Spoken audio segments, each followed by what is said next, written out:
welcome back everybody. Today we're going to be watching the Emu War by Oversimplified. This is obviously one of the mini war series, a little bit of a comical topic, but it did happen. So yeah, it's gonna be interesting to see. First time that he's mentioning Australia outside of I think some very short mentions in World War I and World War II, obviously. So yeah, without further ado, let's go. This is Australia. For the man who imagines being strangled by a tarantula while a kangaroo breaks his kneecaps and thinks, yes please. For the man who pictures himself being eaten by a snake in the burning outback while eating a Vegemite sandwich and thinks, yes please. And that... Let me know if you've ever tried Vegemite. First time I tried it, I nearly had to vomit, but right now, or you know, after eating it a few times, I actually really like it. Obviously you can't really put it on like Nutella, because it doesn't taste like Nutella whatsoever. It's like really salty and yeah. Very thin spread on some buttered toast. That's, you know, actually really nice. Man was Governor Arthur Phillip, who landed in Eastern Australia in 1788, presumably saw a dingo being eaten by a crocodile, being eaten by a death adder, being eaten by a koala, being eaten by Mel Gibson, and thought to himself, yes, good. Buy! Man, this is great. The market will continue to grow forever. But what if it doesn't? Oh crap, I never thought of that. Sell! And the stock market crashed, which led to economic downturn, which meant banks wouldn't lend anyone any money, which led to more economic downturn, which meant everyone stopped buying stuff, which led to more economic downturn. And hey, what if all the crops in the Great Plains were destroyed in a drought and then a big dust storm engulfed the area? That's right, more economic downturn. And in an effort to combat the crisis, America began imposing tariffs on foreign imports, which made the economic downturn go global, and the earth got really depressed. But one nation that was hit harder than most by the whole affair, Australia. The problem for Australia was that it relied heavily on its export industries, and in the current economic climate, no one was buying. To make things worse, Australia had introduced its own currency and pegged it onto the gold standard via the British pound, but then the UK started messing with its own peg on the gold standard, and if this is starting to sound confusing, then let me oversimplify it for you. Hey UK, looks like my car's broken down. Want to give me a tow? No problem, friend, I got you.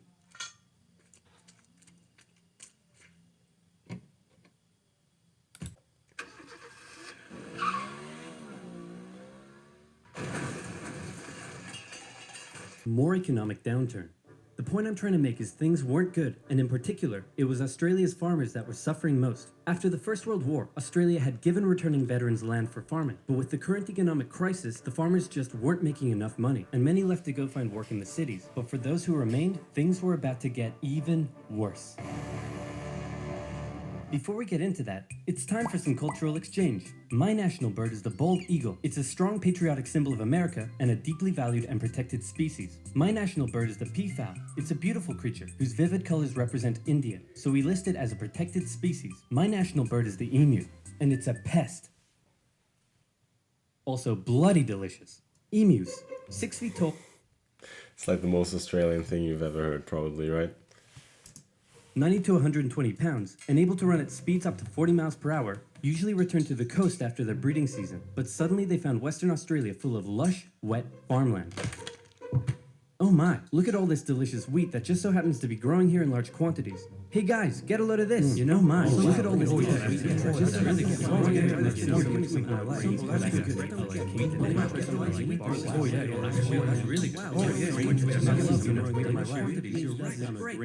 good.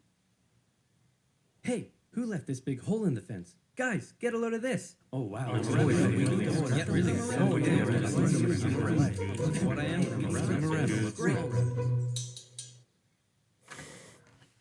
What a lovely morning for some farming. What? Those damned emus, they have it in for me. They're bullies. They're nothing but bullies. Calm down, Bruce. They're just animals. It's not personal. Hey, Farmer Bruce, where did you find that hat? The toilet? Yes. 20,000 emus cost the already struggling farmers millions more pounds in lost crops and damages. The situation couldn't continue like this. Something had to be done. So in 1932, the farmers turned to the government for help. You'd think they'd go to the Minister of Agriculture, but these farmers said no.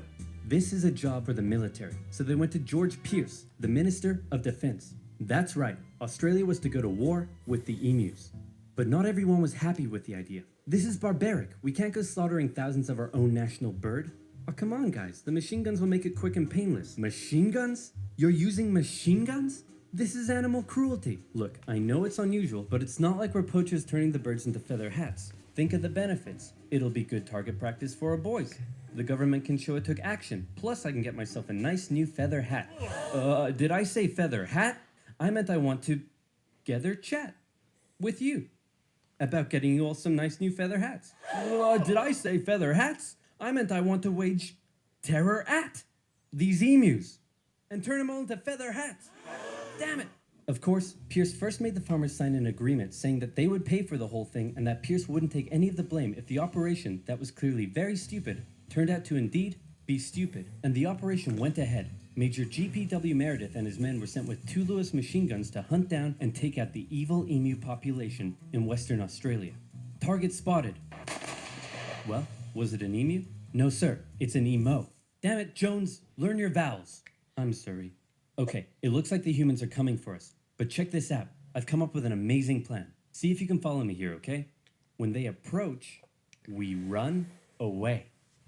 Sir, you're a genius. Pierce sent a camera crew along with the machine gunners to capture some good old propaganda for the government, and the first battle took place in November at Campion. The men spotted a mob of emus from a distance, so they set up the guns and opened fire. The emus split up into smaller groups and ran in every direction. The men were only able to kill what they called a number of birds, but the vast majority got away.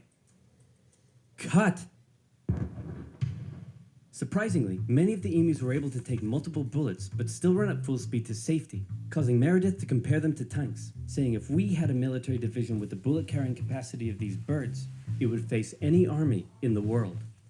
Okay, we need to get closer.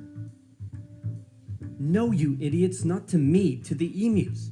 Oh, sorry. No. I like it.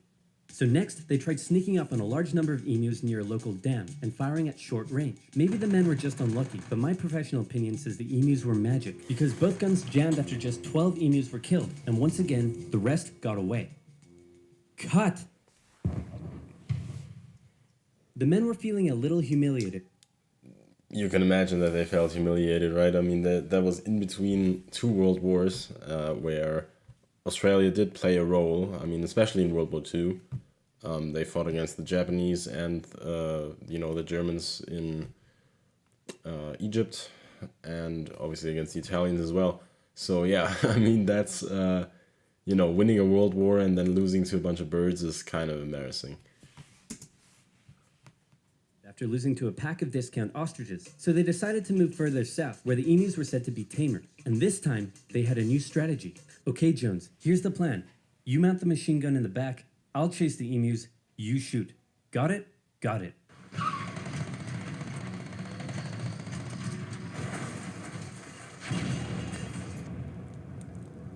I'm gonna shove that camera up your... The operation was a fiasco, and the press had a field day. In Parliament, Pierce was lambasted, and an opposition party member suggested that medals should be handed out to the emus, who had won every round so far. Pierce, feeling quite humiliated, called the operation off, but 4 days later, the farmers approached again and said, "Hey man, the emus are still eating all our crops. Can you send the army back out here?" And Pierce was like, "Yeah, okay." So the operation was back on for round 2. And this time Meredith and his men had learned the emus' guerrilla tactics and were much more successful, with reports suggesting the men were cutting down 300 emus every week. I hope you boys are getting great footage of this. What on earth are you filming? Despite the success, the media had lost interest in the whole thing, but with 1,000 emus killed, Pierce finally ended the operation and returned to Parliament declaring victory for the humans. So there were 20,000 emus out there destroying crops, and you've killed 1,000. Meaning there's still 19,000 emus out there. Yep. And in addition, you've burned through 10,000 rounds of ammunition. Meaning you wasted 10 rounds per confirmed kill. That's right. Yeah, I'm gonna go ahead and call this one for the emus. At least I got a feather hat. What? So in the end, the emus won the Great Emu War of 1932, and the emus continued to wreak havoc on the farmers for years to come. The government introduced a bounty system, which saw some success. But for a moment, let's take some time to remember the brave men who said goodbye to their families and risked their lives to take on the great, evil emu population in Western Australia. But even more importantly, let's think of the friends they made, the bond they created, and the memories they shared. Take me home.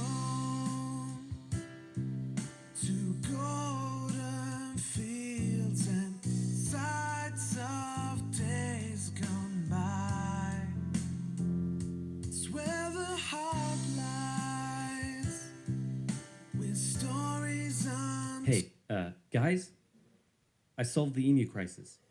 Really? How? I just made some better fences.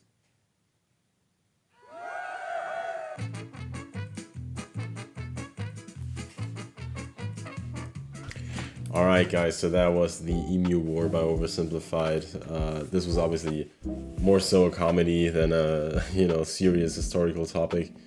But yeah, still made for an entertaining watch. So yeah, if you want to support the channel, obviously leave a like and subscribe and all that good stuff. So yeah, I think that was it. So have a nice day guys. Take care, thanks for watching, and bye.